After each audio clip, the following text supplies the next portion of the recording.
ولعل نبينا عليه الصلاة والسلام هو المنبع الأساس للحكمة التي جرت على ألسن هؤلاء الخلفاء الراشدين والصحابة الذين أثرت لنا في التاريخ منهم عبر كثيرة وحكايا غزيرة. وقد كان صلى الله عليه وسلم إذا تكلم بكلمة قصيرة جاءت معانيها عميقة. وقد عبر شوقي رحمه الله حين قال: أبا الزهراء قد جاوزت قدري بمدحك بيد أن لي انتسابا، وما عرف البلاغة ذو بيان إذا لم يتخذك له كتاب. عبر الجاحظ رحمه الله وهو اللغوي القدير عن كلام النبي عليه الصلاة والسلام فقال: وكلامه صلى الله عليه وسلم هو الكلام الذي قل عدد حروفه وكثر عدد معانيه وجل عن الصنعة ونزه عن التكلف. استعمل المبسوط في موضع البسط والمقصور في موضع القصر، وهجر الغريب الوحشي ورغب عن الهجين السوقي، فلم ينطق إلا بميراث حكمة، ولم يتكلم إلا بكلام حف بالعصمة وشد بالتأييد ويسر بالتوفيق. ولم ير الناس كلاما أعم نفعا ولا أبلغ معنى ولا أدل عن فحواه ولا أبين عن معناه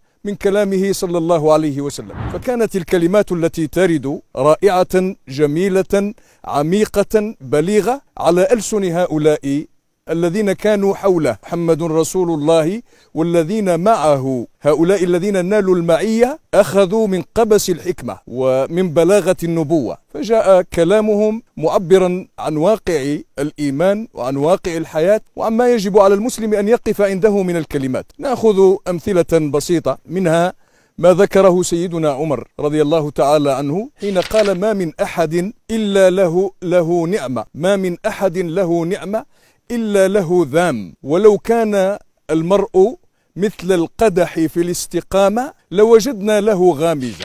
وهذا كأنه يعبر لنا عن واقع الحياة، أن الإنسان لا يمكنه أبدا أن يخلو ممن يحسده أو ممن يتآمر عليه أو ممن يقول فيه قيلة السوء، وهكذا دواليك. هذه الحياة وجدت لهذا الذي ذكره سيدنا عمر. وقد ذكرت العرب قالوا: والله لو صاحب الإنسان جبريل لم يسلم المرء من قال ومن قيل. قد قيل في الله أقوال مدبجة تتلى إذا رتل القرآن ترتيلا. قالوا بأن له ولدا وصاحبة زورا عليه وبهتانا وتضليلا. هذه مقالتهم في الله خالقهم، فكيف إن قيل فينا بعض ما قيل. وقال أحدهم: قالوا الإله ذو ولد، قالوا الرسول قد كهن، لم يسلم الله والرسول من الناس فكيف أنا. وذكر أحدهم نفس المعنى نفس الدلالة فيقول: وما أحد من ألسن الناس سالما، ولو أنه هو النبي المطهر، فإن كان مقداما يقولون أهوج، وإن كان محجاما يقولون محذر، وإن كان سكيتا يقولون أبكم، وإن كان منطيقا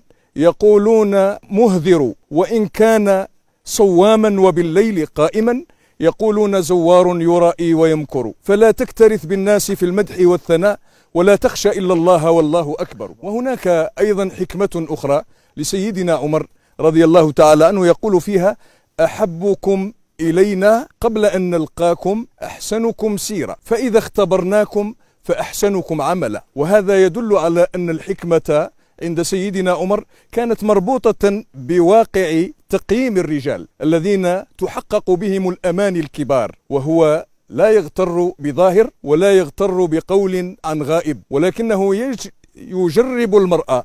كما قالت العرب قديما: لا يمكن للإنسان أن يفصل في قول حتى يجرب، ولا تعجل بظنك قبل خبر، فعند الخبر تنقطع الظنون، كلون الماء مشتبها وليست تخبر عن مذاقته العيون. ويذكرون أن الأمير عبد القادر الجزائري رحمه الله لما انتصر في الفتنة التي وضعت أوزارها بين المسيحيين والمسلمين وحمى المسيحيين، وكان له دور كبير في أن أخمد الفتنة في 1860 في دمشق. كان هناك أحد الفرنسيين رسم له صورة ظاهرية، وجاءه بذلك البرواز الجميل الرائع الذي يحمل صورة الأمير بهيبته وجلاله ولباسه التقليدي، فأمر أحد طلبته أن يكتب تحتها: لئن كان هذا الرسم يعطيك ظاهري فليس يريك الرسم آيتنا العظمى، فثمة تحت الرسم شخص مخبأ له همة